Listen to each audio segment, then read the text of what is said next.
We made this. Hello everyone, this is Tony, Network Chief of We Made This.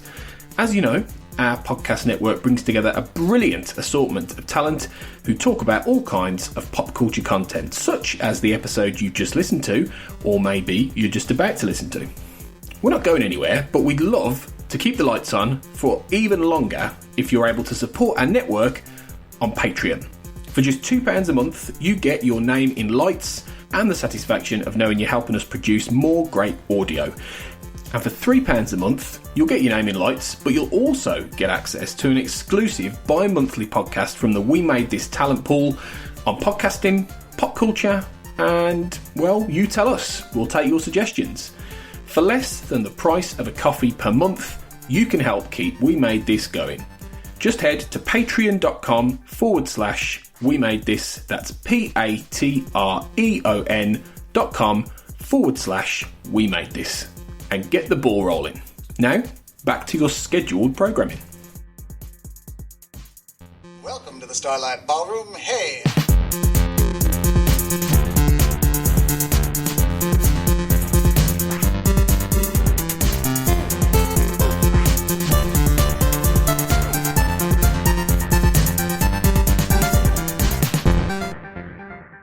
Hello and welcome everyone to Shipwrecked Comatose, the Red Dwarf podcast on the We Made This podcast network. My name is Kurt North and welcome along to another episode of Season 4. We are currently on Season 4, Episode 2, which is DNA, aired on the 21st of February. What year? I hadn't put the year down. 1991. 1991. I had just turned 11 years old. My birthday's in February, so I just turned 11 at this point. So, all good. Is directed by Ed By, as usual, written by Rob Grant and Doug Naylor. And with me, again, for the second week in a row, is obviously my co-host, Mr. Mark Adams. First on your phone list, Mark. Hello. How are you doing? I'm all right, yeah. It's been minutes. It's been minutes. We've had a break. We've had a lunch break and a full week. Remember, 7 days. 7 days, as if. And joining us, Carl Bryan. Carl, how's it going, mate? Not too bad. It may have been a week, but I'm still in the same clothes I was in last episode because it's on lockdown. Well, yeah. What's the point in getting changed? Exactly. So yeah, and I'm joining this. I'm usually at work, but I'm off for 2 weeks, so I'm seeing how the other half live. You know, all the other 3/4 of the world live at the moment, so it's all good. Embracing your inner lister. I'm embracing my inner lister, indeed. Absolutely, indeed. So, yeah, so we're going to be talking about DNA this week. Mark, what are your thoughts on this episode? I really liked it. I think, as you touched on last week, 3 Crichton episodes in a row really does kind of establish him as a very important part of the cast. And I'm all for that because Crichton's brilliant and so is Robert Llewellyn. Absolutely. Carl, general thoughts? I really enjoyed this one. I think I said it last week. This series appears to be the start of some like long-running tropes. I think in this one it's the first use of novelty condom head. And goalpost nostrils. I can't remember the nickname now that he gives him. But this series does seem to be a lot of starts of things that go on for a long time throughout the show. I really enjoyed this one. There's a lot in it. It's quite densely packed. It is, sort of joke wise as well. It is, yeah, and it plays around with the tropes, doesn't it? With things like the RoboCop aspect, and you know, we mentioned Blade Runner last week and Star Trek last week as well, and you know there does seem to be a confidence, you know, like we were saying in season 3, there does seem to be a confidence. And these first two episodes, I apologize, are just really strong. You know, they're both really strong episodes, and it's going to be interesting to see where we go from here, because we've got things like Dimension Jump coming up as well, you know, stuff like that, which is quite sci-fi. So the fact that they are going through this era of season 4, just being as confident as they are, really looks like it's gonna go right through the season and seed through the season, so that should be good. So without further ado, then let's dive straight into the episode.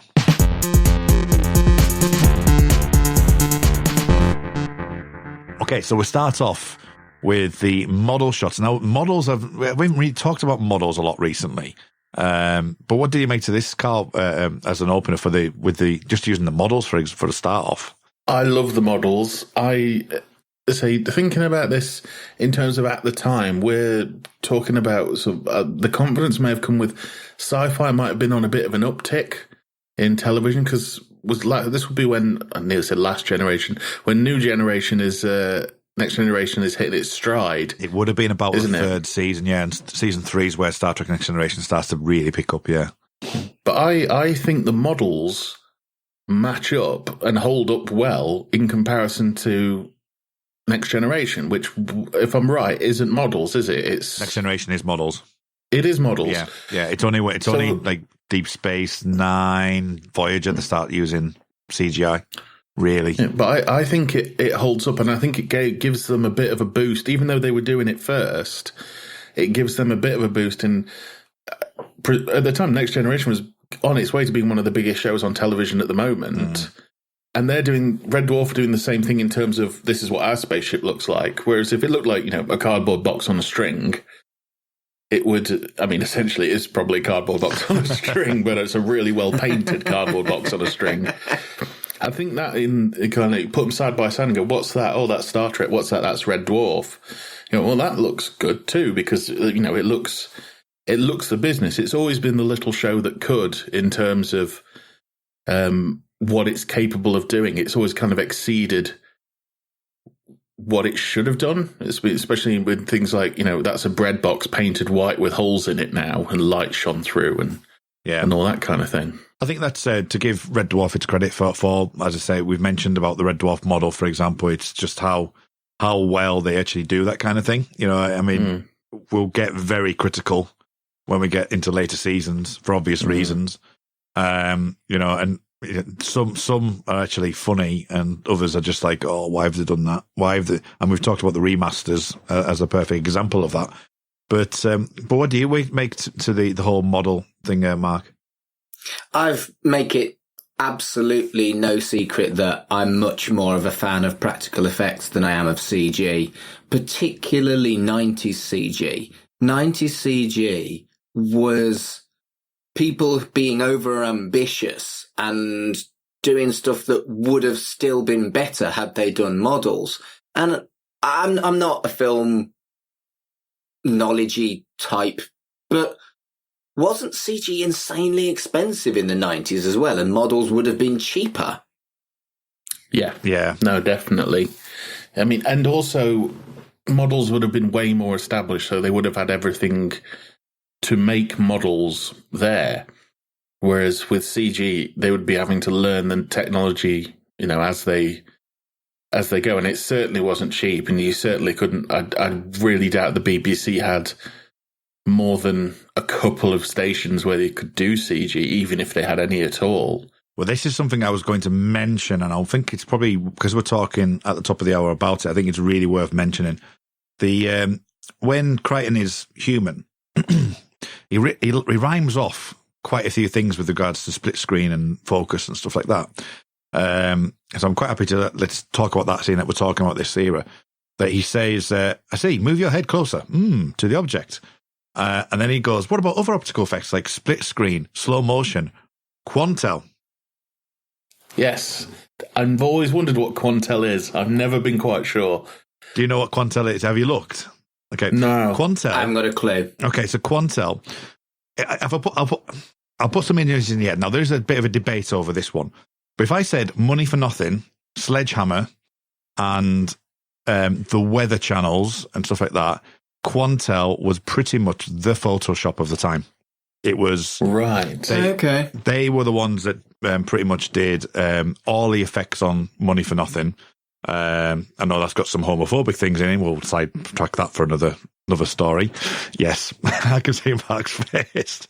But yeah, we've got things like Sledgehammer and all those kind of practical new digital effects of things being in front of screens and stuff like that.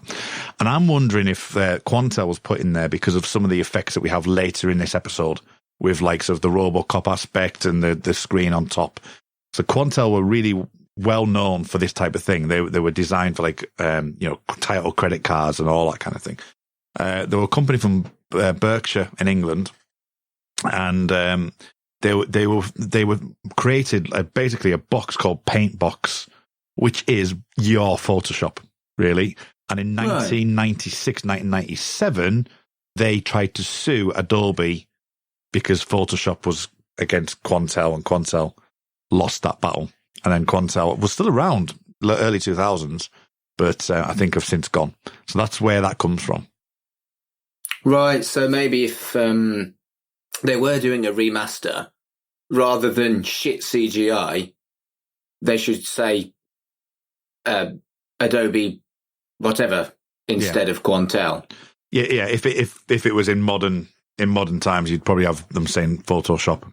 Really, that makes sense then, because I thought they just made it up as like their prediction of the name of the next thing. I'd never heard of Quantel. Yeah, it's more of a BBC production or a production company. So like your Industrial Light and Magic. So they were like a company that focused on special effects and after effects for TV shows and movies and stuff. They were just generally a production company, but then they created like this box, that's all it did. And it was something daft, like it was worth 130 grand per box or something. That's fascinating, isn't it? We talk about how the show ages with jokes about Helen Shapiro and Peter Beardsley.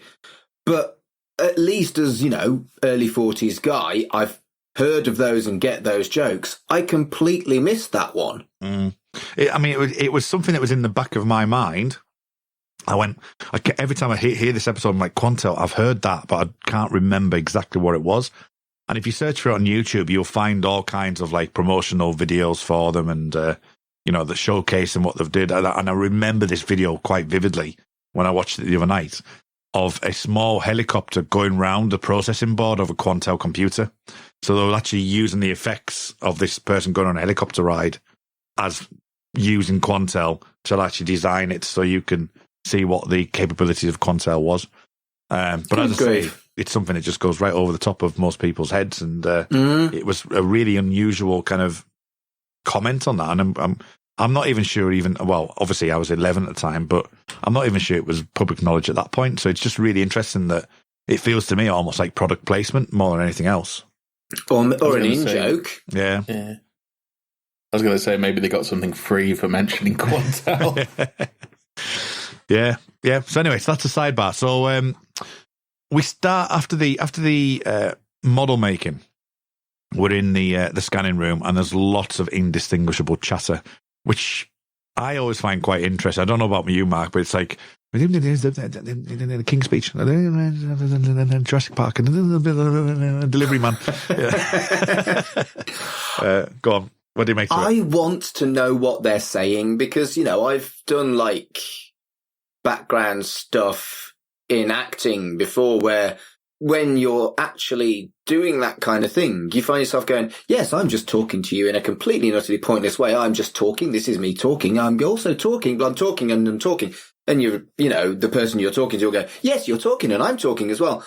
So I wonder whether there was actually lines or they were just told chatter. And it's so incomprehensible. I couldn't work it out. Yeah, but do you make? I've just like rambled there, but I've looked at my DVD collection and just selected random films on the wall. But what did you make to it, Carl? Because it is I find it quite off-putting because it's like they are just. It's not because they're not background like Mark says. They're not background. They're our main characters going. Yeah, it's strange because there's the thing of, they're showing that, they're working really hard in trying to do something. But at the same time, they're all talking over each other.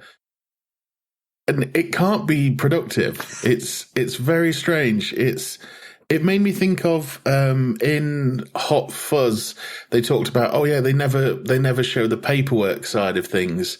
This to me was Red Dwarf kind of doing that in them showing them reading off coordinates and trying to do this and that and the other, when normally like Holly's already done it or something like that. Yeah. It was interesting, and it was just complete gibberish to me. It just didn't make sense why they would be talking over each other at top speed.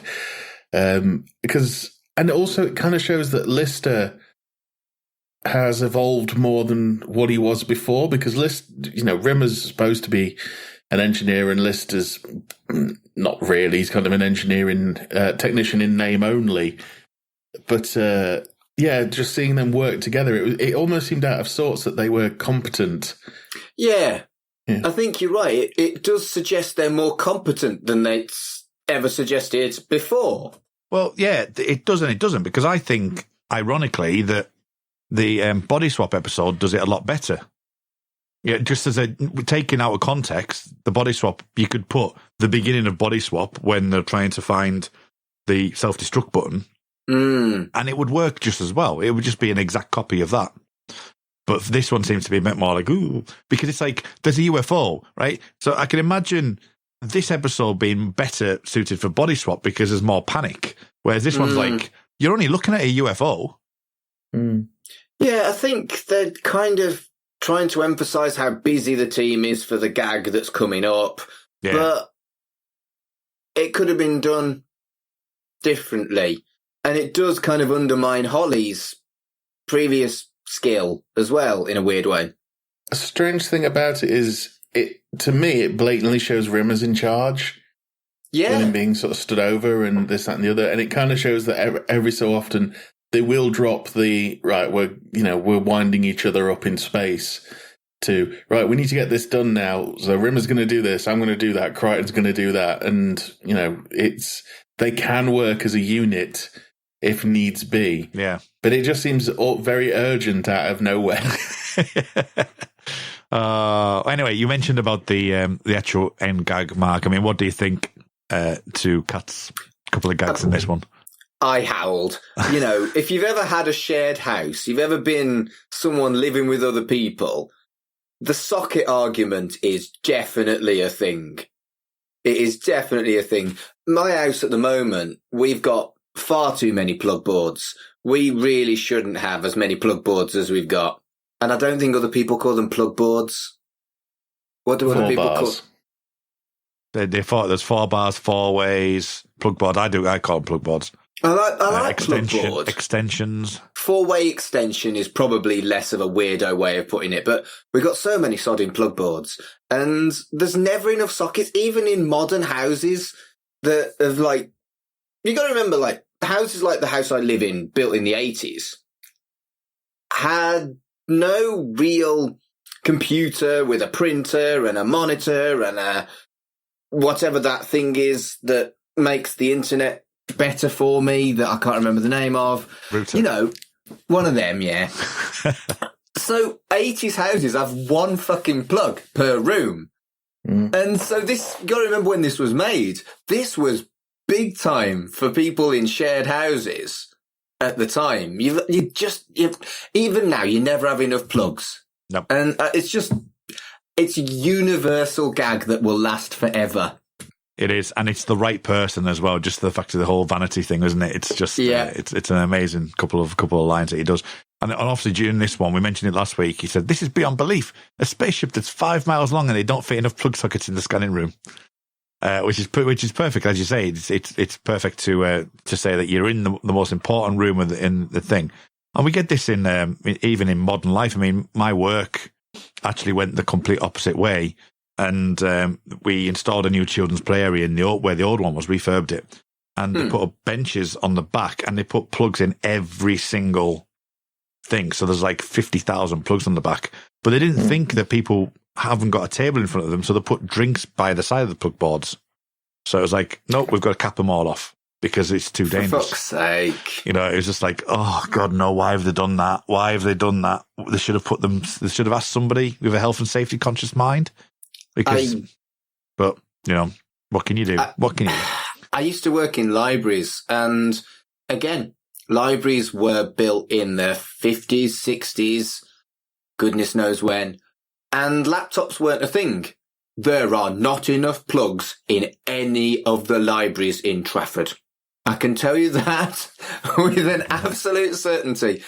And again, like our house, the staff area's full of plug boards. Right, yeah, it's incredible, isn't it? I would ask Mark this, but I'm a bit frightened by the answer. But Carl, what do you think to your bikini line?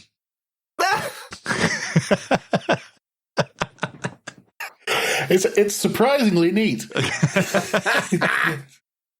Not wavery then.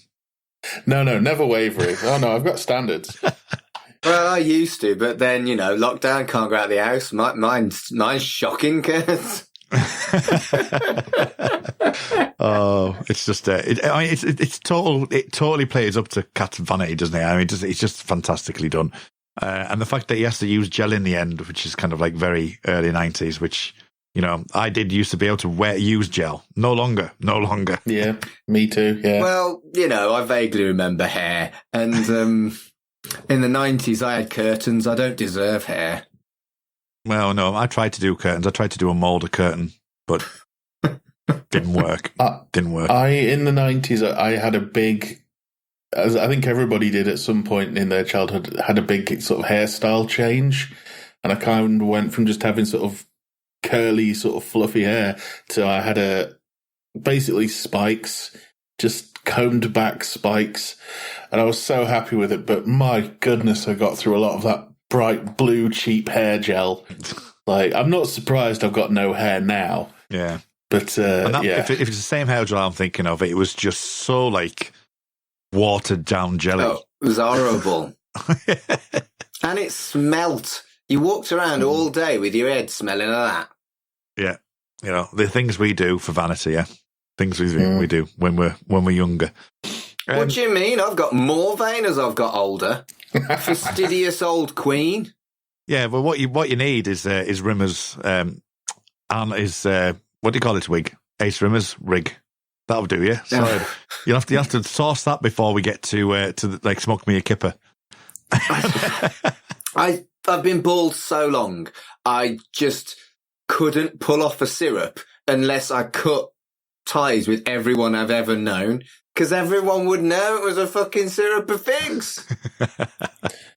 I just like the idea that on your business card you've got Mark Adams, humanist celebrant, facetious old queen. I mean, both of those things are accurate descriptions of me. You just say what you see at the end of the day. So back in the scanning room anyway, and Glenn Miller is mentioned. Now, this is interesting because this is something that I mentioned on the X-Files podcast that I'll do. I know, before you say anything, I'm not going to mention what it is or where you can find it. I've heard of the X-Files. Yes. In season 6, when they moved to LA, contemporary kind of comments were made, things like Spice Girls, Bill Clinton, and that whole Monica Lewinsky issue. But in earlier seasons, they were mentioning more things like Buddy Holly and like that. And we've mentioned it on here as well. Things that we've used like you mentioned before, Peter Beardsley, for example.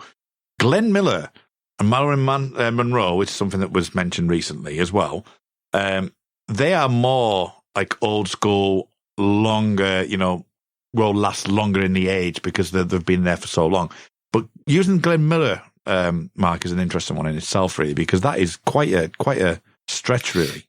It's an odd one because as a kid who grew up in the 80s, my granddad was, in his late 60s, early 70s, in the 80s.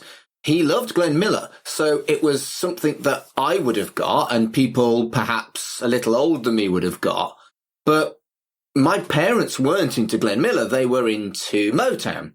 So if I had kids, my kids would know Motown because their grandparents would be in it. So again, it's dated because it's the granddads of the people that were watching in 1991. Does that make sense? Yeah, I mean, but I think someone like Marilyn Monroe, is, renowned the world over. It's someone that most people will have heard of, but someone like Glenn Miller, it's a bit more nuanced. It just feels like, so. It's like, oh, hang on, I've heard of Queen Elizabeth II. I've never heard of like this Glenn Miller. Who's that? That's my only issue with it. Yes, it's an older reference, and it's not more of a contemporary, which will date quickly for like if you mention Aha, for example. I love Aha. Nothing wrong with Aha. There's nothing wrong with Aha. Morton Harkett. He's been hot for 40 years. But yeah, well, I'll clock that one. But Carl, Sorry, give me a minute to have a think about Morton Harkett. Ooh. Ooh. Would you like him to take on you? Oh, yes. So just saying the references in this one, just popping back to last week's episode, they made reference to Carl Walden, who's an actor from the 50s, I think. When Crichton says, look at Carl Walden, he was hideous and a famous actor. Like, no idea who that is.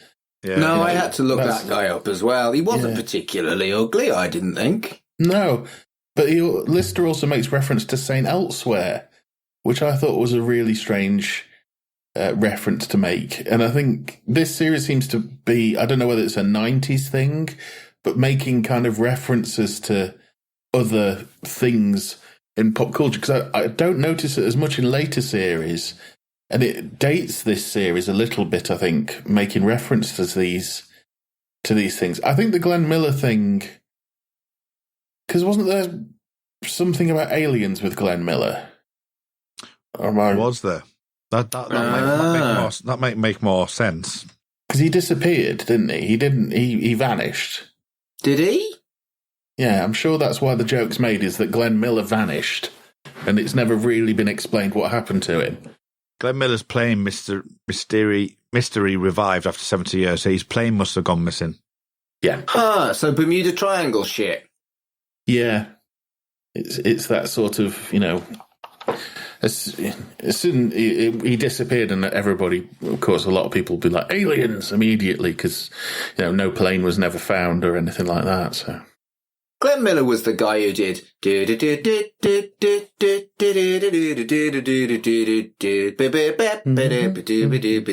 that one. Yeah. I couldn't name another one. No. I couldn't name that one, actually. It's the one that goes... In the mood, I think. I'm trying to think. Who was the musician? His name was Rocky something, who thought he was taken by aliens. Rocky Erickson. He was an American musician from the 13th floor elevators, and he believed where was his alien years? In 1974, after being released from a state hospital, Erickson formed a new band which he called Bleib Alien. Bleib is an anagram of Bible, and the phrase in German, therefore, remaining alone. The new band was renamed Rocky Erickson the Aliens because he believed that he was abducted by aliens and brought back and was an alien. Okay. So I'm surprised I've not used that before. But yeah, that's 13th floor elevators is really an interesting little side note on that, to talk about people being taken. But I didn't realise about the Glenn Miller thing, and that makes a lot more sense. Yeah, so the fact that he seems to distaste Glenn Miller anyway, because obviously the voiceover, which works quite well, says, "We don't want him, go away," which I thought was quite good. So then we get to the kind of thing of Rimmer and Kat in their discussion, because we don't see Rimmer and Kat together that often, do we? And I thought that was quite interesting, is that that we've got like Rimmer saying about this sort of saying, you're totally egocentric, you flee at the first sign of trouble, which is like, that's pretty much what Rimmer is. You only have to look after number one. Yeah, you're so vain. Not sure he's vain. Not sure Rimmer's vain. I think Rimmer is vain, actually. A lot of his stuff with his uniform has to be perfect and stuff like that. He's vain in a different way, but it's still vanity. And while we're talking about vanity, damn Cat's outfit. Well, it's just all of his best features, Mark. That's all it is. Silver jacket with tassels. Want. Yeah. It's what series is it where Danny John Jules reckons the budget got cut for his costumes because he starts wearing the same things again? Yeah. I think it's 6. He's like, the budget got cut for my costumes. He's like, you had a good run. Let's be fair. Yeah. But it's interesting how Rimmer's like, no, I'm going with Crichton. I'm not going with him. He's too, and it's interesting how it's like almost like a mirror of them both, because he's like rhyming off all this stuff, and I'm going, sounds like Rimmer, sounds like Rimmer, sounds like Rimmer. And then the way the cat does turn around and goes, hey, you just naming all my best features, which I thought was quite nice. Which I think is important because the cat owns it and Rimmer doesn't. And that's the gag, right? Yeah. Yeah. I also like that we haven't established yet the light bee. That's later on this series. But I like the fact that Rimmer's still terrified that something's going to happen to him. Yeah. When, as far as we know so far, nothing can happen to him because he's a hologram. And we've not established yet that there is a way to kill him, essentially. But yeah, I mean, we don't know what that is. Well, speaking of that, because then in the next scene in these corridors that they're on the ship, is the physical comedy that we get with Crichton, who's the perfect person to do this for physical. Crichton is probably one of the best for physical comedy. And we mentioned last week in season 7, there's one of my favourite moments of Crichton is when he says, "Don't hold me back, hold me back." And, he does like the funny walk of Kachansky in later seasons, and it's brilliant. And then this actual scene is repeated in season 8 as well by trying to protect somebody in the group, and the fact that why can't you be front and back, and then you just do this shuffle. I just think it's brilliantly done, and I think the two of them, it's Chris Barry and Robert Llewellyn are the two perfect people to be doing that. I think you're right that this is a good gag that is made into an excellent gag by the way it's acted by Robert Llewellyn with the kind of slightly shonky mechanoid walk. He very much is Crichton now. There were some stages in series 3 where, we've talked about how they cut scenes because he got the accent wrong.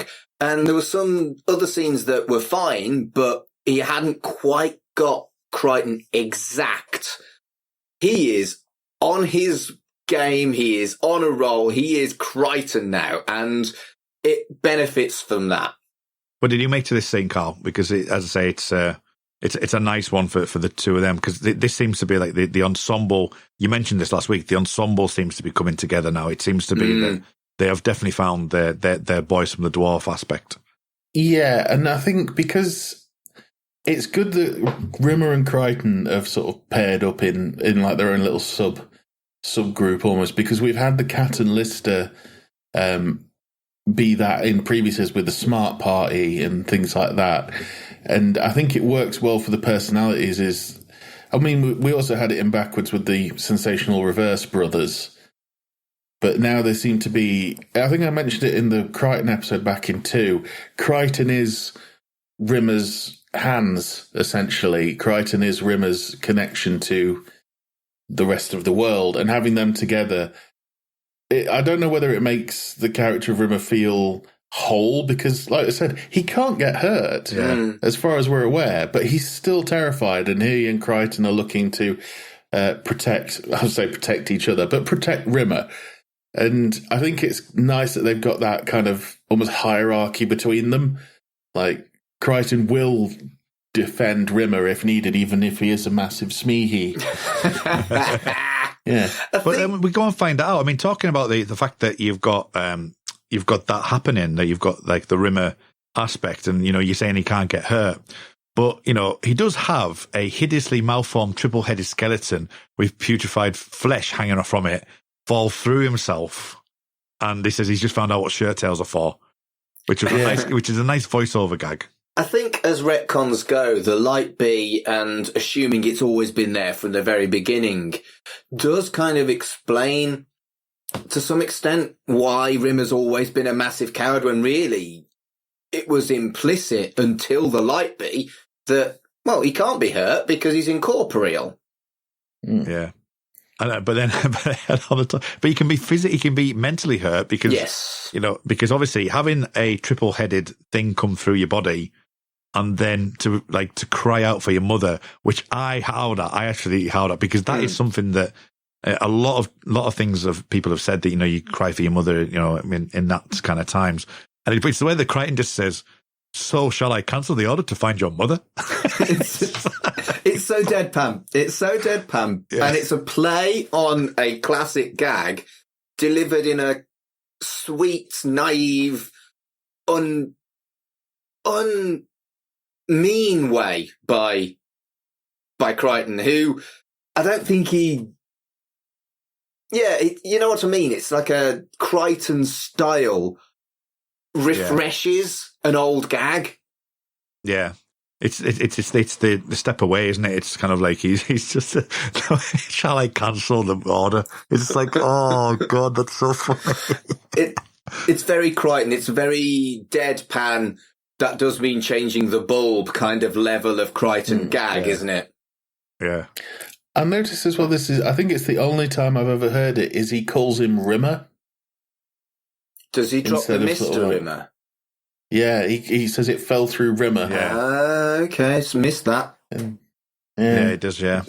Yeah. Well, But it sounds really weird to me anyway, with not calling him Mr. Rimmer, sir, or something like that. But, The three-headed thing, again, going back to my love of practical effects, this is a model, and it's a fucking good model. It looks like a dead body with three heads, and it's great. It's a proper prop, and I love that shit. I wouldn't have thought that it probably would be CGI if it was made now, and that would be a shame. I think a lot of skill when it comes to practical effects and model making has just been lost. yeah, I do think there is a bit of a renaissance on it a little bit, though. If you look at likes of Christopher Nolan tries to do as little as physically possible and wants it on screen. And Grogu as well was a puppet in The Mandalorian, which I genuinely believe it benefited from. Yeah, yeah. So there is this element of that kind of art coming back. I think Dark Crystal was back to puppets, wasn't it? True. As well. So I mean, puppets that were notoriously painful for the people doing them. Actually, you had to arch your back and put your hand out to be the head for the what were they called? Skeksis. Yeah, and suffering for your art. There's something about that I feel just makes it better than CGI bird people. I think for me, one of the things that kind of showed it was coming back a bit was BB-8. Yeah. In the last 3 Star, because everyone looked at it and they went, "Oh, that's CG," and they went, "No, that's a model, that works, and we're going to have the toy out by Christmas." Oh, and BB-8 was running around all the stages on the first episode, wasn't he? They rode him out, literally, which is cool. And it's still an impressive looking thing because obviously it's a sphere. Is it another sphere on top, or is it like a flat? It's like a half sphere. It's kind of cut halfway along the actual. It's like a D in a football box. Yeah, that to me is still really impressive. I think there was a huge amount of backlash in Star Wars for the poor CG on the remastered versions. I suppose a lot like Red Dwarf when you think about it. Yeah. I mean, I still am yet to pick up the Blu-rays, but I know that they cleaned up quite a bit of stuff in these Blu-rays, from what I'm aware. And there's a couple of shots later on in this episode of green screen, which I'm wondering if they've cleaned it up to make it. It wouldn't even be a big sort of like some of the remastered stuff does. It wouldn't be a massive thing where you'd notice, but if they just tidied it up a little bit to make it look a little bit smoother, right? If you get what I mean. That's good remastering. That's the kind of remastering I can get down with. But if it ain't broke, don't fix it when it comes to the models, I suppose. Yeah. I suppose it's like the HD remasters for going over the original film and increasing the definition and stuff. Not Buffy style, of course. But because that's its own mess. And Star Trek obviously did it. I think we mentioned that recently. But yeah, so when we actually we kind of come onto the whole Lister and Cat thing in the DNA room, and the fact that Cat is just keeps tapping those buttons. We talked about this when we were talking about things you're trying to cancel. So sort of record a cancel. And going back to, body swap, cancel. Yeah. Cancel. Cat's going, "Oh, I made a mistake. I'll fix it. No, don't touch it. I'll fix it. It's okay. Yeah. Don't touch it. Get Crichton." I think that this gag is, like I said, when we were talking about body swap, people don't fucking learn. And the fact that they can put the same gag in 5-6 episodes later and it works is because people don't fucking learn. I certainly don't. I remember seeing this as it came out, and I remember rolling on the floor laughing just at Craig Charles's delivery of "touch nothing, do nothing, get Crichton." Just really trying to lay it down. And I still find it funny to this day, especially the fact that the cat's adamant, like, that we don't need novelty condom heads to bail us out.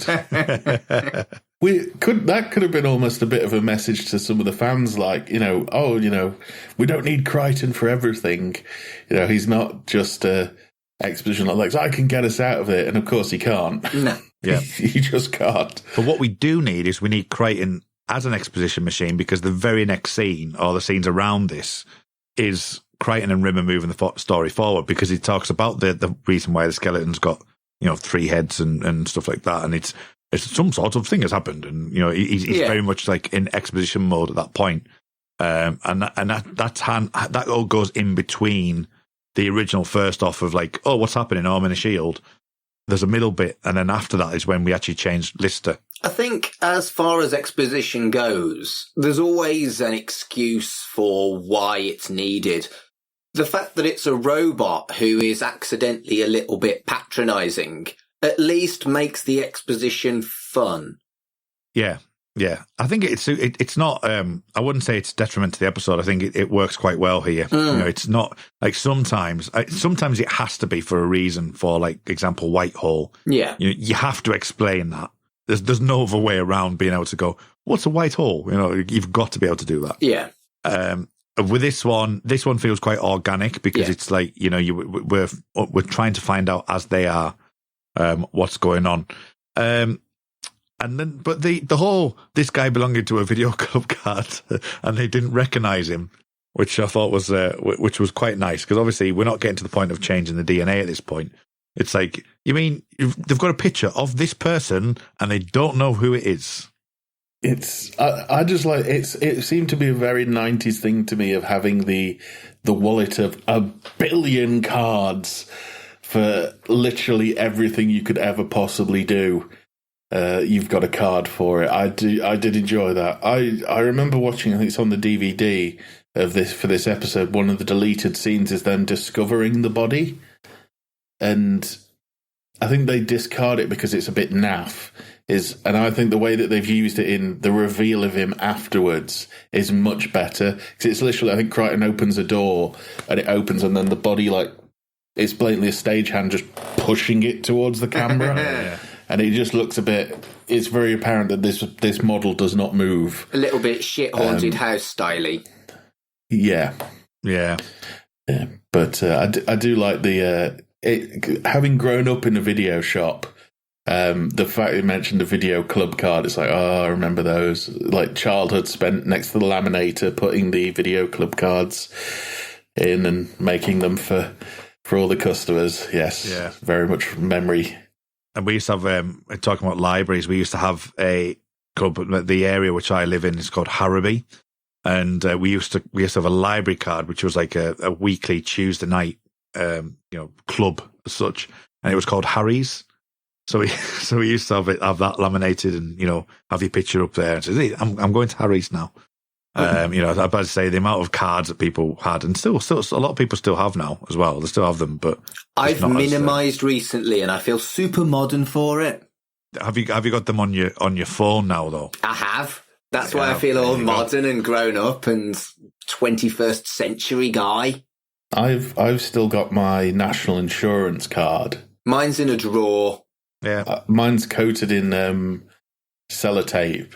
Just over the years, I've just put sellotape on it to strengthen it until it eventually dies. I feel sorry for people who never got a card and just got that stupid-ass letter. There's something like almost like a rites of passage of getting your national insurance card. And we do live in a world where things are becoming more electronic, not just like communication on Zoom or whatever, but like there is something about the tactile nature of a card that, particularly in 1991, everybody knew about these cards that you had for fucking everything, like your membership card for the Blockbuster. And it was a really timely gag that it does date it, and this is one that I'm genuinely sad about, that it dates it. Other video stores were available. Were there? Well, yeah, there was like the local news agency ones, like Carl worked in. Global Video was another one. Oh, yeah. Yeah, there was a Global near us, yeah. Yeah. It was a local supermarket for me. You like, it was like, like a corner shop, but a slightly bigger. Yeah. With videos.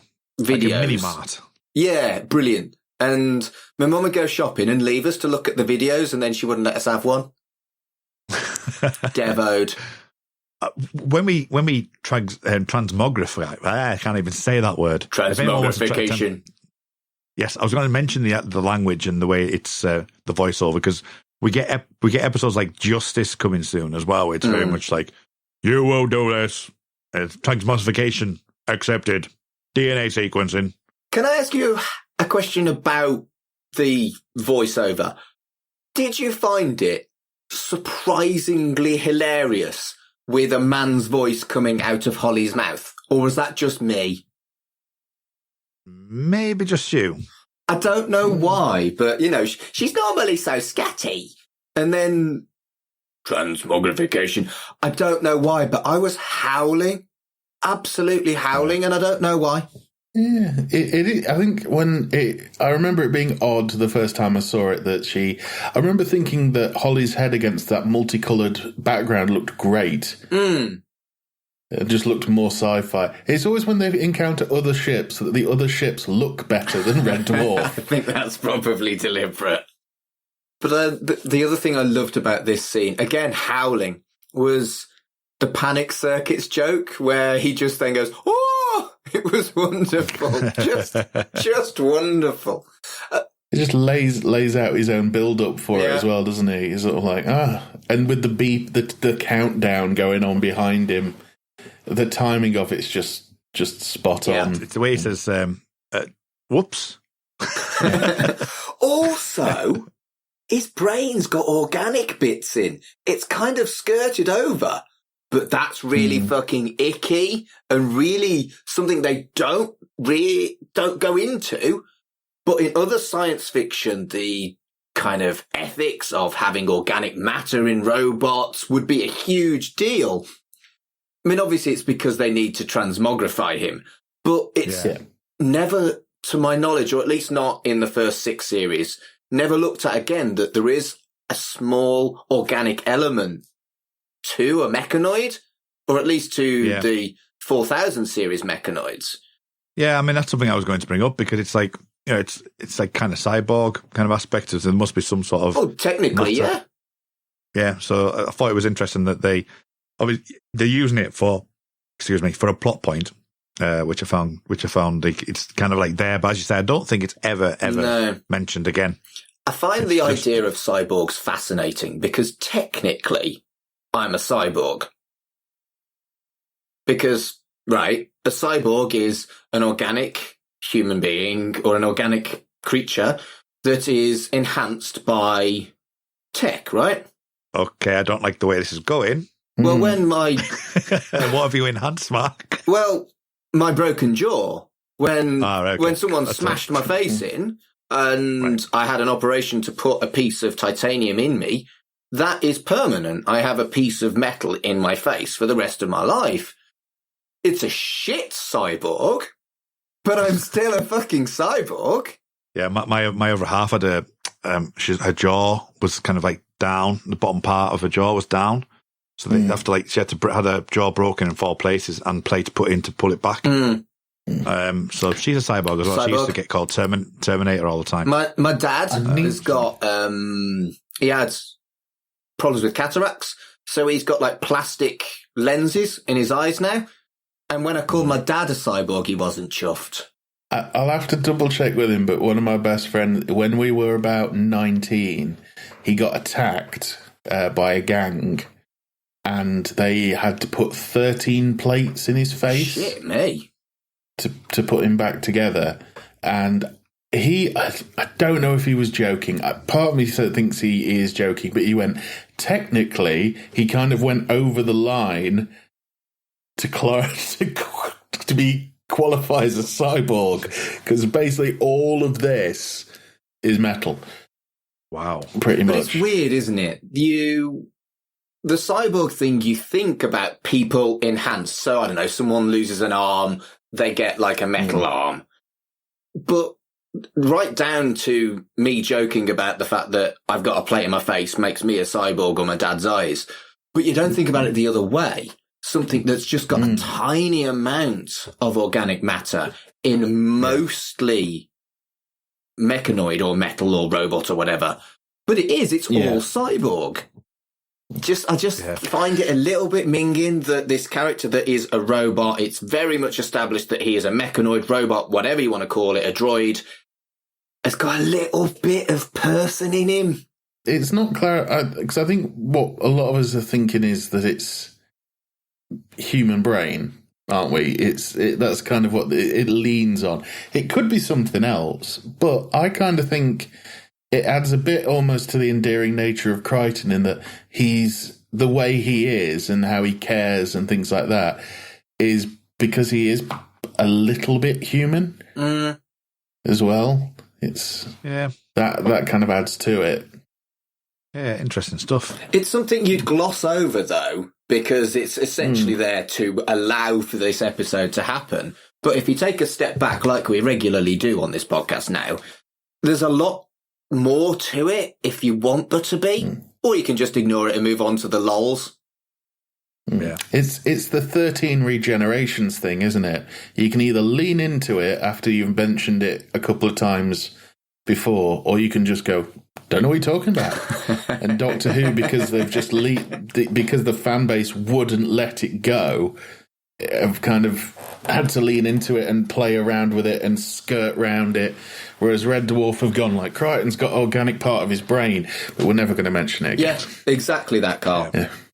Well, the Doctor can regenerate as many times as they want now, apparently, but that's another story. That's another story.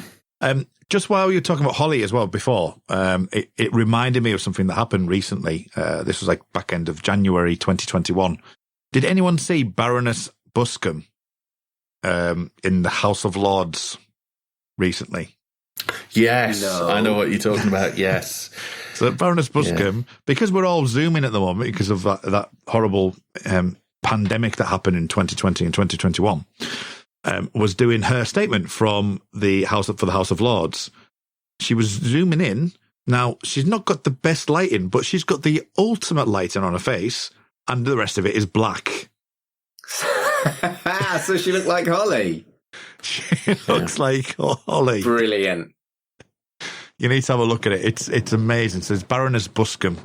No doubt, by the time this comes out, if you search it on Google or something like that, it'll probably pop up. Yeah, I'll chuck it on amazing. the socials. I'll chuck it on Twitter when the episode goes up. Yeah, but it is absolutely amazing. It's just it looks like an older version of Holly. Brilliant. She's like talking. It's just like that. Brilliant. It's brilliant. Anyway, so let's move on. So we've got the whoops.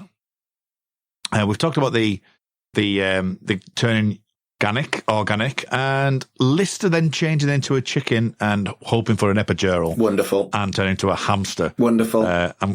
You love it. Just wonderful. I think, like, when we saw the polymorph, the choice of what the polymorph morphed into is really well thought out to make it visually funny. And that happens again here. Whereas they could have picked anything for him to morph into, but a chicken, brilliant. Why chicken? No one fucking cares.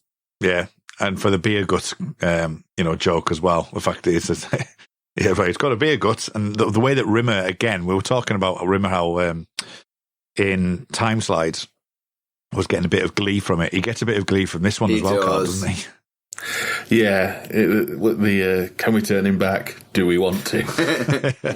I think it's I'm sure it's coincidence, but ties in, like last episode we were talking about how they're watching Tales of the Riverbank, The Next Generation, talking about Hammy Hamster, and then the very next episode Lister gets turned into a hamster. Somebody likes hamsters. As well. Yeah. Maybe it was the thing like Paul Jackson or Ed Byers, like, what animals can we get? Sort of some poor production assistant's gone out into the night, come back, I've got a chicken and a hamster. Yeah. Oh, I've got a chicken on my farm. Oh, I've got a hamster. Right, we'll use them. That'll do.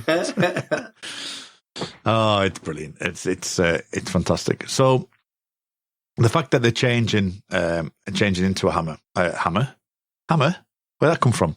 A hamster. the fact that it also describes, actually, because he's saying that it was that painful, he needed an epidural. I mean, that must have been severe pain for him as well. It's not only the case it's for a laugh. It's actually the way you're saying it was like, that was to ask for an epidural or wanting an epidural at that point. Is really interesting. I mean, how would you feel being a chicken and being in that much pain, Mark? I've no idea. What an odd question. Come on, Mark, get into the mind of a chicken. No? Okay. I'm just thinking, if you wanted to try and lay an egg, how would you feel? I don't think I'd enjoy it very much. What do you want me to say? The thing was, Lister sort of saying like, "Oh, I need an epidural," and this, that, and the other. He's also given birth to twins by this point. That's true. That's very true. So he probably he had an epidural that time, so he knows what they feel like. Yeah. So That's a very good point. Yeah. So Crichton, I'm human. That's where we get to, and we come back to Red Dwarf. Shout out here for Robert Llewellyn's face. Love the face. Love the way he kind of still he portrays a mechanoid getting used to a human face in the way that only Robert Llewellyn could. I defy any other actor to do it better than that. Shout out to Robert Llewellyn's face. Yeah, we can always shout out to Robert Llewellyn's face. Not a problem. He's now in happiness mode, so he's still, as you say, he's still in Crichton, mode as well, because he's saying no happiness mode, and this comes in a bit of time, and I'll talk deeper about this in a second. But he says, I've never experienced anything like this before, except for one time I accidentally welded my grono socket to a front-loading washing machine. Which is a lovely little joke. And then Holly as well. Holly seems to be a bit enamoured with some physiology as well, doesn't she? It's weird because it's almost like there's a strange unrequited romance between Holly and Crichton. When she gets him the gift in the last day, there's a genuine kind of tenderness there between them. And then in this, she's sneaking a peek of him, giving him the once over when she's trying to establish whether he's healthy or not. Yeah, it shows that it's the one team up we never really got throughout the show, because obviously Holly's sort of is confined to being on a screen or whatever. That's true. Yeah. They never put female Holly on the telly to walk around like they did with male Holly. Because it normally goes to Crichton, doesn't it? Oh, it's true. Crichton's tummy. Good point. She does get to float around, though. She does. Later on in this series. But a white hole. We're going to have fun recording that episode. So I'm just going to briefly go over the next few scenes, because I think it asks the question of a bigger question, really, with this. It's that his nipples don't work. He can't get Jazz FM. He talks about the groinal socket, and you can talk about that in a second, so don't worry about that. And then you've got the Lister with the smirking when he looks, obviously, at the Polaroid and the double Polaroid, which is all fantastic stuff. So the thing about the nipples not working, I've had sex with guys like that. Dead air. One of my favourite bits in this whole scene is Robert Llewellyn's delivery of Jazz FM. Jazz FM. Jazz FM. Which must allude to the whole Glenn Miller thing as well a little bit. The fact it's kind of in the same kind of realm. So the whole thing with the double Polaroid, right? Yeah. As a gay, right, a lot of gays send dick pics on Grindr, so it's almost desensitized. And let's be blunt, if you're on a scene, you've slept with a lot of your friends as well. So most of us have seen each other's cocks. But I guess for heterosexual people, it's quite a thing to see each other's cocks. Is that right? I'm trying to understand. Not really. It's... I think it's the fact that it's a double Polaroid.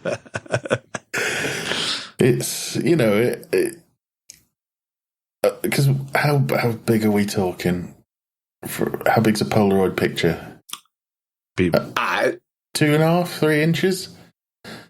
So, and for it to be a double Polaroid, we're probably talking. It's some length, isn't it? That's what we're talking about here. Serious insight there, Carl. Well done. Yeah, it's some length. Holly seems to like it. Yeah, and then obviously we get the peeping Tom aspect a bit later on. So it's I like the fact that they're being quite sensible about it, and I don't think at the time many sitcoms would say penis, especially British ones, because that's just not what you say. Yeah. But the I'm an enlightened 21st century guy, Crichton, you could tell me anything. And the fact that it doesn't turn into a massive giggle fest, even though Lister does smirk at it, when he says, "Oh, can we not talk about these things?" And Lister goes, "No, we can. Yeah, we can." I thought that was kind of refreshing. Craig Charles's face is brilliant, though. He gets it completely the right. Smirk. Yeah. I mean, what I was getting to actually was the thing that Lister starts to say about this. He's either now one thing or the other. He gets erotically aroused by catalogs, which obviously, you know, is a reference to what some people might go to the lingerie section on catalogs, for example. But he's using the old Black and Decker catalogs or whatever to get his ride off. But what I find really interesting with this episode moving forward in general is Crichton's state of mind, because towards the back end of this scene, when we get the joke into how do you get too mechanized, he's dissing mechanoid straight off the bat, and he starts to lose grip of reality and who he is and why he is, and then obviously we go to the spare heads as well towards the end, and it gets quite dark and it gets quite, you know, his Crichton state of mind on this is really interesting. Mark, I don't know what you think to that overall. With that, I did think about this as, and I know I've already joked about Grinder and Cox, but I did think about this as a metaphor for coming out, and I'm not sure it is. There is an element of when you come out, you kind of try and find your community and reject straight people and all that kind of thing, and then you realise that's a stupid idea. And particularly in the 90s, that would have been something that people did more than they do now. It's less of a deal, isn't it, being gay now than it was in 1991. So I wonder whether that was the intention or just a kind of happy coincidence. But there was some kind of parallel and some kind of vague metaphor for coming out, and I think it handles it really, really well. There's just no reason to reject what you used to be because you've discovered another element of who you are, you know? Yeah, I mean, what do you make to it, Carl, with the fact that it's like, as I say, it's got the, you know, he's neither one thing or the other, and he's like being overbearing, he's leaning too far one way, to, you know, almost like to, you know, to distance himself so far because he's gone, no, that was the old me, and I'm going to do this way. And his state of mind does come to play a lot, and it does get quite deep.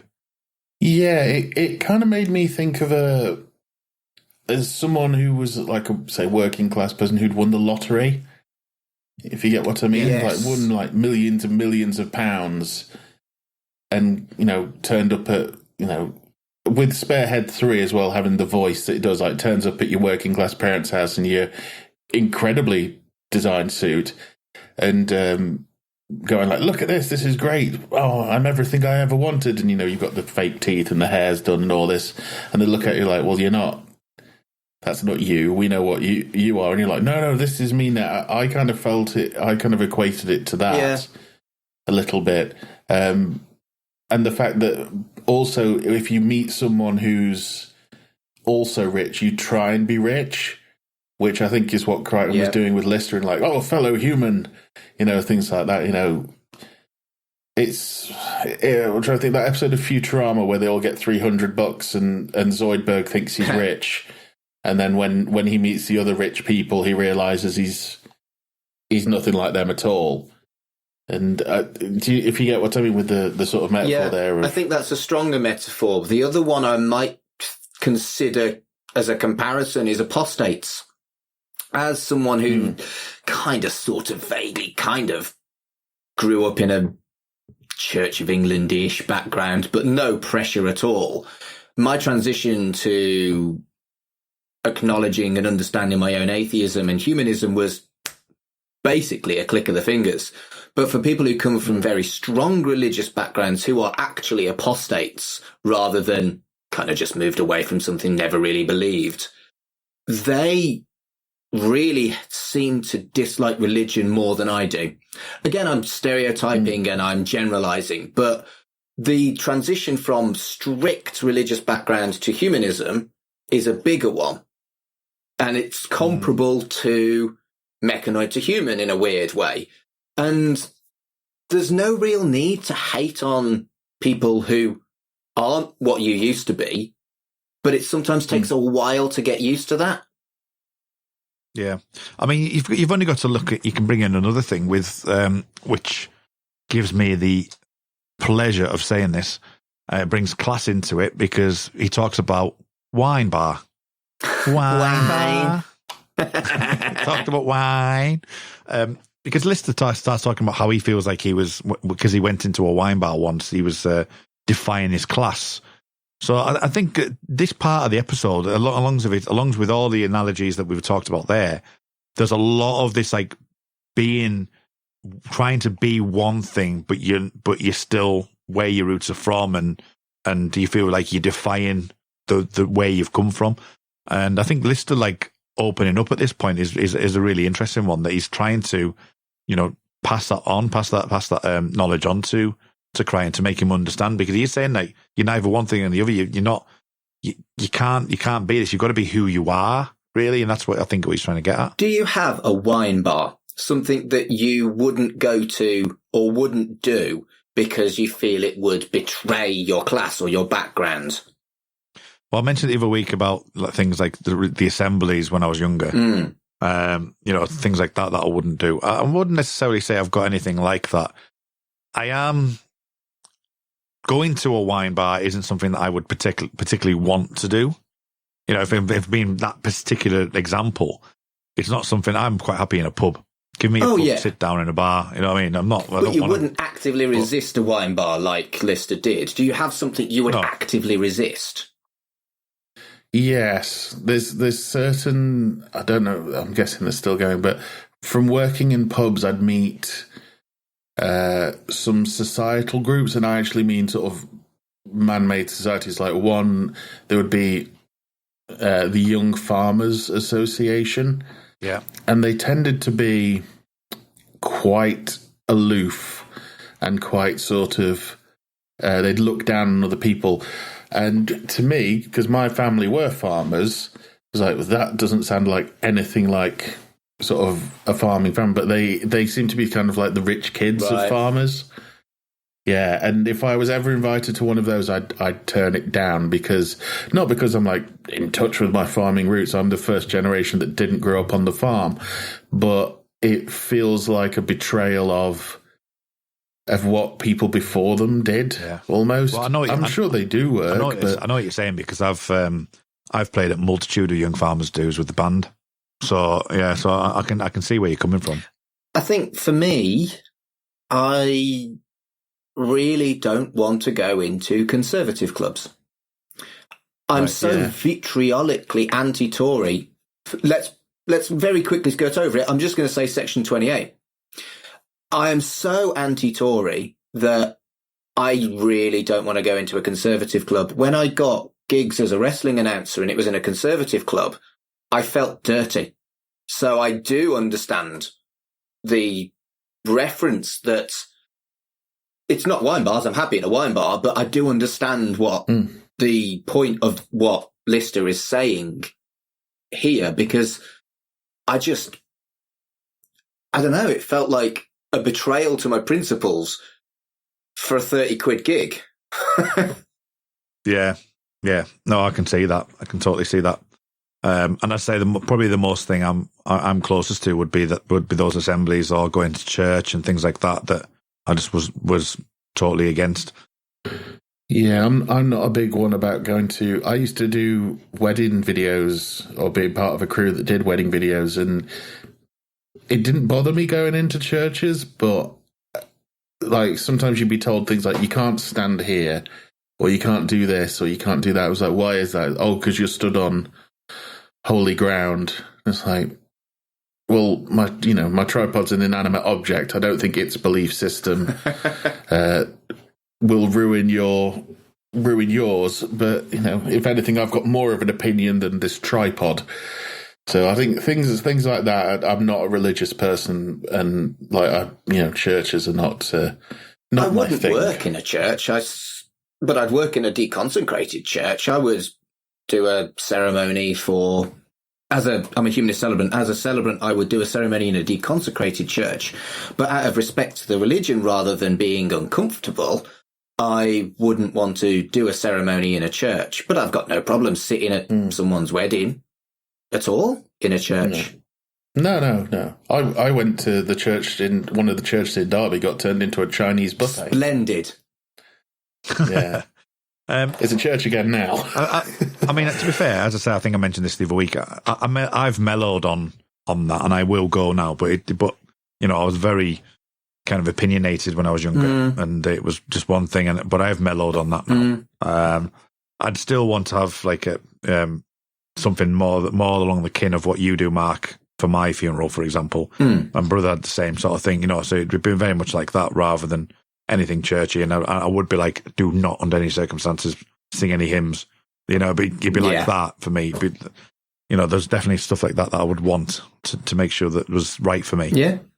So I think that's probably where I would go. I'd say I don't want anything put on me as a person, even if I've gone. Yeah, I agree. That would be that. So yeah, that's the kind of thing I would say. Moving on a little bit then, we just a little bit, because I think therefore I am. Yeah, but that's not what he said, is it? Oh, well, no, because that's what he's trying to get to. He gets to the 1980s Robin Williams Popeye. It's Gloria Gaynor. I don't is- know where all this Popeye shit comes from. It's Gloria fucking Gaynor. I am what I am. I did mention a few times gay. That's a fucking gay fucking anthem. You know how you said about things being desensitized? Yeah. Well, me and Carl are completely desensitized to you saying it. We don't even hear you say it anymore. Yeah. You're just Mark. Thanks, That's all love. you are. It's all right. It's no problem.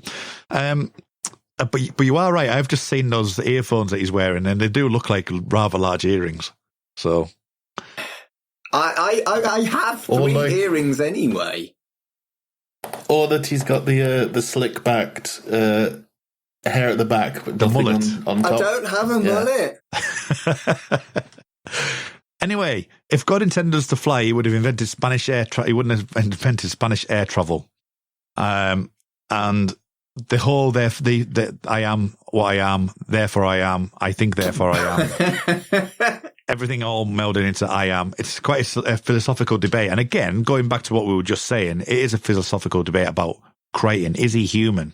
That's a question that I would ask. Is Crichton human at this point in time? Because he's not one thing or the other. So, I don't believe in the soul. So, I come at this from a very different point of view to people who do believe that the soul is the important part of what you are. And I don't think it matters. I think that if someone or something can feel emotion, then those emotions are valid. I know damn well that my cat can feel love, disappointment, and grumpiness. And hunger. And anger. And Hunger. Oh, and definitely hunger. And I can empathise with my cat, even though, she's not as bright as I am. But she clearly has feelings. And I guess that's all that matters. No, it's right. I mean, if you're made out of dandruff, though. which is a gag I do recall as one of those ones where, it's not necessarily a quotable Red Dwarf. It's quotable in the fact of quoting the joke, but I don't think I've ever quoted it in any kind of speech or anything. But it is a joke that I remember through the ages of like, what, men medicate with shampoo? He would wash with medicated shampoo. He'd wash away, which I thought was brilliant. I thought it was a great line. Brilliant stuff. I like the fact that Rimmer's thought about it. So when Cat just go, "You'll disappear," it's like, no, that's not what's going to happen. It's going to be this. It's going to be fine. It's like Rimmer's gone off and had a very quick power think about what the best thing to do would be. And yeah. So there's a discussion about parts of your body that you'd improve during this. So obviously, we did mention I am quite a fastidious man on the previous episode. I kind of prioritised what I'd improve. If I had 1 up to 5 different things that I would prioritise, would you, before I go into that, would either of you improve something about your body if you could through this transmogrification technique? Oh, yeah. Just improve body. Yeah. As in, like, not change to a chicken. No. I mean, I'd want to be a chicken for half hour to see what it was like, but I'd want to go back. Okay. Probably, yeah. I mean, I would try and improve my fitness for start off. That'll probably be the first thing. Potentially, have some form of decent hair. See, I thought about hair as well, but then I realised, and it might be because of fucking masks and glasses, out of everything, I want 20/20 more than anything. More than I want a bigger cock, I want 20/20 vision. See, my vision's all right, so I don't have an issue with that. I think generally my fitness, because I think my fitness levels are so far down, and I'm not as sprightly as I used to be, and because I'm not naturally a person that goes out and gets fit. I don't like running. I don't like going out and doing things like that. I don't like going to the gym or anything like that. I do like to play football and I do like to play tennis, and that naturally keeps me fit, but I don't have enough time to do it all. So ideally, I'd like to be able to play tennis 3 times a week, play football a couple of times a week, and just keep that going. Now, obviously, some of my knee joints, like we've discussed before, about, living in someone's body, things that you've kind of got wrong with you can impact that. Because I used to be able to play football 3 or 4 times a week. Now I wouldn't know what the hell I'd be like. But so would you until prefer? Recently, there'd be 2 days I can play 2 games, and my knee would be so swollen or tight I couldn't play again. Would you prefer to revisit the transmogrificator many, many times to maintain a fitness level, or would you prefer a one-shot deal where it improved your knee so you could play football again? Probably many, many times. How about you, Carl? Huge cock. Huge. No, I'd probably go for 1 shot just to sort of fix everything and then just take it from there, really. And maybe come back if needed. But I quite like the idea of just going, right, that's all sorted, let's go. And true. Because there's a chance of it ballsing up the second time anyway. So if I get it right first time, then I'm happy. When you think about it, this is actually a machine that could give you immortality. You could live for 25 years and then go back and improve everything back to what it was those 25 years previously and do it ad infinitum. I was actually talking about one thing at a time, but you're right. You could just literally use this machine to live forever. Where do I get one? On a UFO, which Glenn Miller was taken on. But that's really good. That'd be freaky. We all joked about cocks and having a bigger cock. Cock was 4th on my list. I thought it'd be higher than that, but as I thought about it, it was 4th, behind eyes, teeth, and hair. I like the thought that you were disappointed in yourself that cock was only 4th on looking in the mirror, just like, Mark, what's become of you? He's done a proper analysis on himself and gone, I'm disappointed. I think 20-year-old me would have been cock first. But, things have deteriorated in my 40s. Whereas my cock's still doing all right. Oh, that's on your gravestone. I'll tell you what, it's a fucking essay on my gravestone, the shit I come out with. Oh, man. Anyway, let's get back to the episode. Another thing that they touch upon, only very, very, very, very briefly, is the typical knee-jerk techno-fear reaction. So the fear of things like, say, when the atom bomb was created, things like that. Because there is a bit of an element to this in this episode as well. When they talk about the philosophy, and it's Rimmer that says that. It's like, you fear of this technical age, and that's something that's very, it's one sentence that Rimmer says, but it's really pertinent to philosophy, isn't it? It's different now. The current techno-fear is different to 90s techno-fear, but I do feel like it's a universal, continuous fear that is something that we talk about how often things have aged. That doesn't age at all. It just evolves. I mean, at the moment, as time recording, the vaccinations are starting to go out for the pandemic that's currently happening in 2021, and some people have gone. The thing that gets me is the people who are tweeting out on their iPhones, so I'm not having the vaccination because it may have GPS in it. Yeah. Yes. Yeah, it's that is amazing, and the people, the amount of, because they're the type of people that'll be the next thing. It's almost, in some ways, it's almost like jumping on the bandwagon. As such, it's like, oh, what can I conspire against now? You know what I mean? Because next week it will be the iPhone. Next week they'll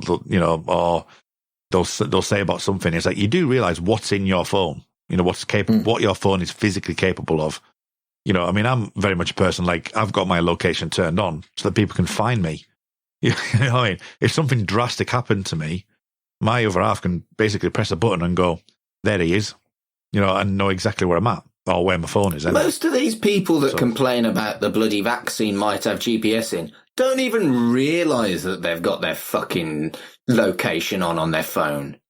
They probably, they probably launched Grindr just before they complained about that shit. Yeah. Oh, yeah. Or whatever. What's that one that's like Grindr on hard mode? Tinder. Yeah. Yeah. And all the other kind of things which we don't know about. I saw a thing recently where it's like, if you've used a nightclub toilet, then you're going to be fine having a vaccine. It's not wrong, Carl. Anyway, and if you've had a mutton vindaloo, then that will kill anything. I love a mutton vindaloo. Well, I did before veggie. Paneer vindaloo. Get it in me. I do love paneer. Ooh. Yeah. But the same shit happens to the same person twice. You've got to love a Die Hard reference as well. Absolutely. Which I thought was great, and obviously then the actual convenience of the cans being there to smash the glass, and then we get to the final bit. So, mutton vindaloo, the mutton monster, and did it work?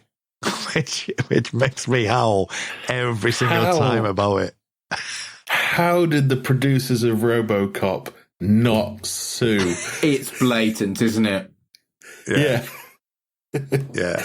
Because I know with some of these things, like, we need to make it look legally distinct enough that they can't. But you take one look at that and go, no, that's RoboCop. He even walks that like really RoboCop. Is.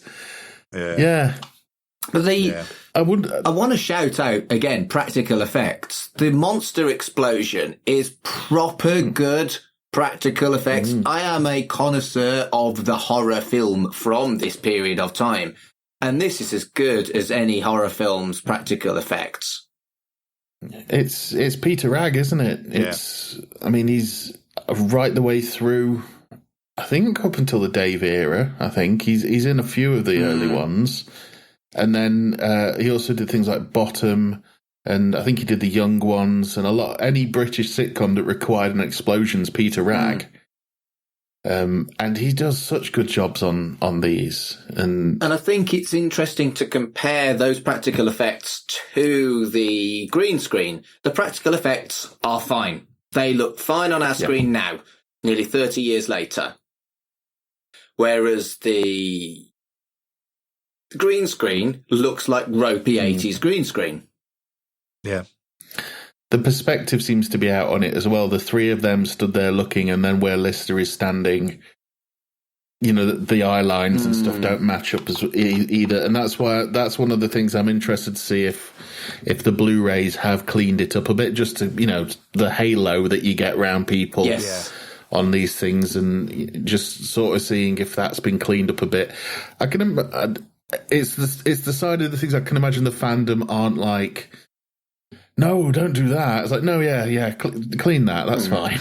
You know, just let's make it a bit neater. It'll be all right. You know, But yeah, I mean, for years I've loved this joke. I've loved the fact that, you know, they've created this mutton monster, that the mutton monster goes after them, that they're being attacked by that creature, and Lager.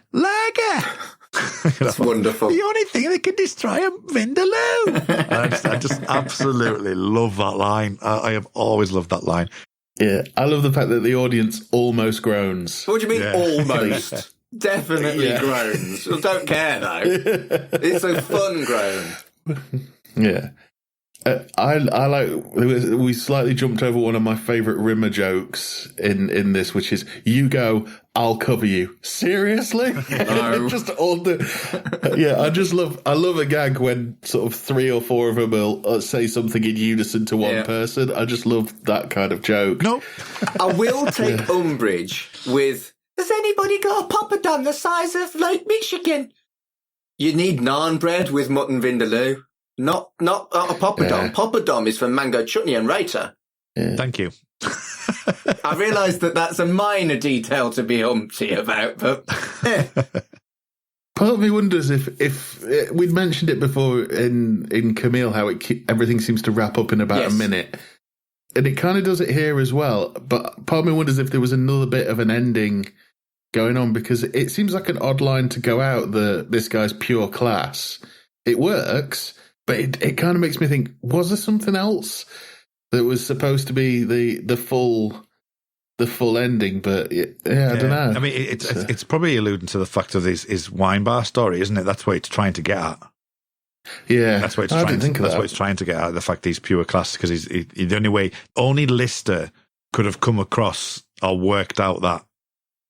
Yeah, that he was the only one out of the four of them would have worked out that you could destroy a Vindaloo with lager. Lager! And the fact they do the callback to Polymorph, where he says, remember this time last year you were attacked by Killer Shami Kebab. Which was a nice thing that they did that. Yeah. And as I say, then obviously the Die Hard line comes in straight after that, which is great. It's great that they've done the that. middle finger joke as well. It's almost like a joke that doesn't need to be there, but they put it in because they knew it'd get a laugh. Yeah. Just Craig Charles's chubby finger pressed against the glass. Oh, brilliant. And that brings the episode to an end. So is there anything I may have missed? Any final thoughts, Carl? I think we've got it all pretty covered there. I do like the fact that in this series we do see a visible jump in how things are looking. They're looking nice. They are looking like we're going off ship a bit more this series, as the next episodes will come up there. But the quality of the actual episodes has gone up, and I think the writing has switched a bit to where it's kind of got a formula, but that formula works. If you get what I mean. When we've mentioned in these past two episodes that it does wrap up quite quickly at the end, but the density of gags and things going on, they're packing a lot into 25 minutes. And you wouldn't think that'd be the case with when they sort of said, oh, don't do a sci-fi sitcom when it first launched. The amount of stuff they're fitting in there that's not even necessarily sci-fi themed, like relationship stuff and moral questions and things like that. It's so much is going on, and it's only going to get better over the next couple of series. Yep, absolutely. Mark? I think I'd agree with Carl completely about the density of it all and how it doesn't feel forced. It feels right, how they've made the perfect fucking cake. But the one random thing that popped into my head at the end of the episode. I'm not into collecting memorabilia and props and shit like that from fandom at all. I haven't got anything like that. Although I do know the guy who owns the Candyman suit from the Happiness Patrol in Doctor Who. Yes, you mentioned that before to us. Cool. Yeah, this is great. Yeah.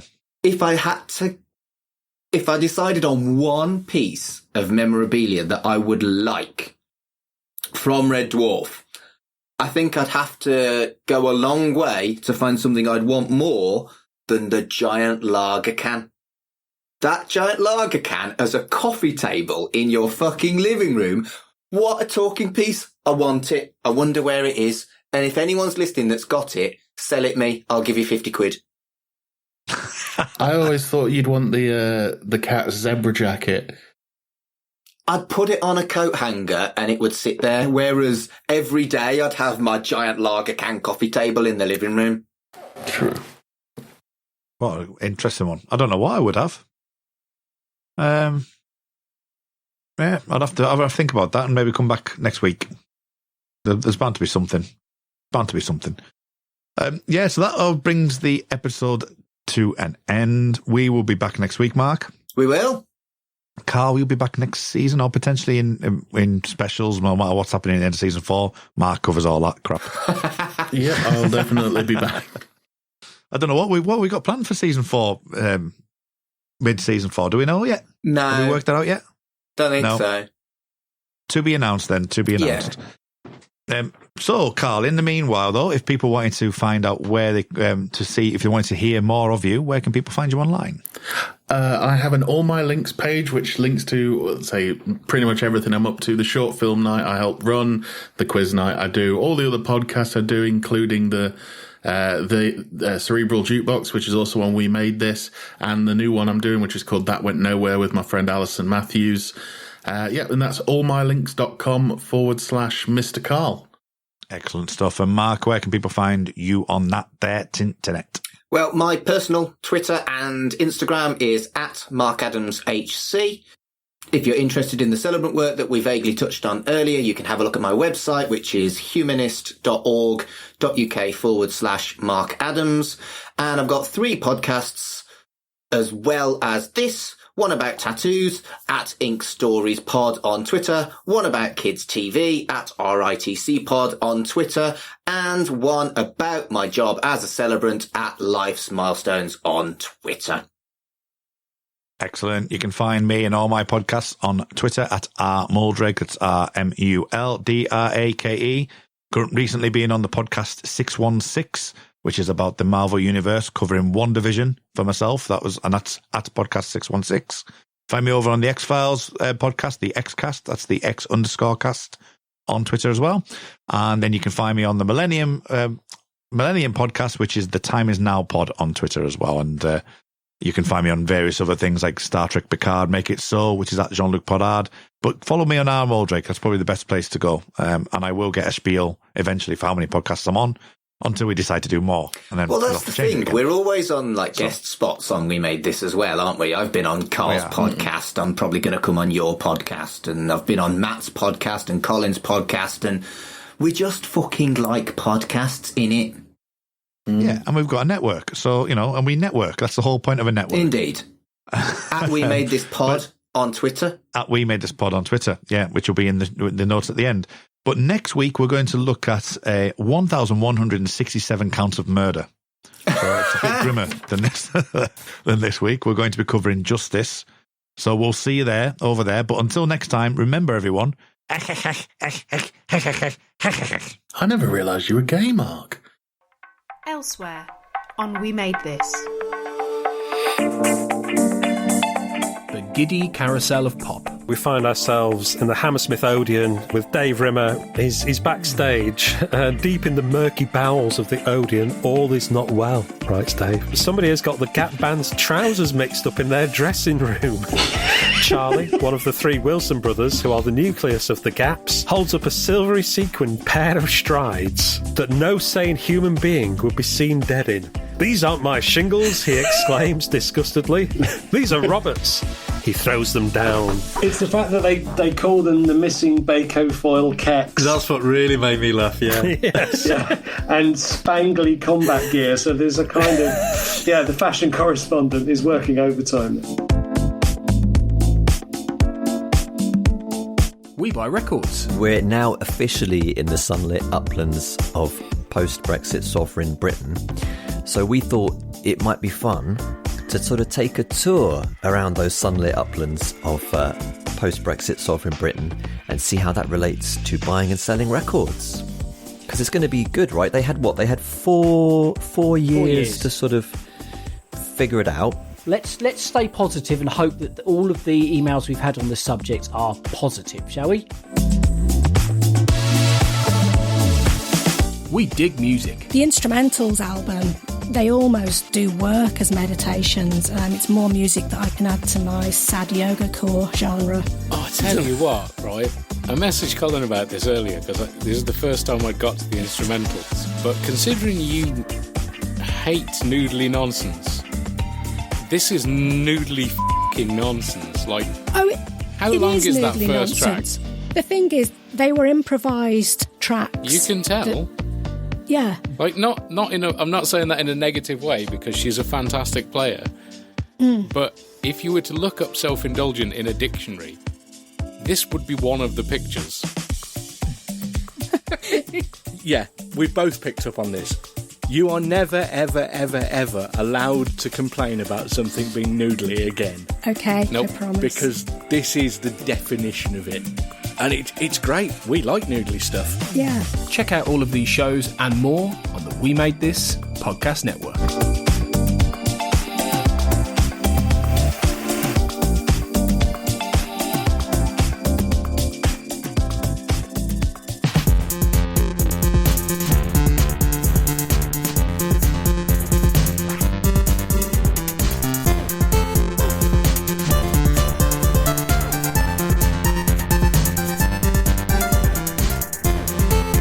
Shipwrecked and Comatose, a Red Dwarf podcast, was created and produced by Mark Adams and Kurt North.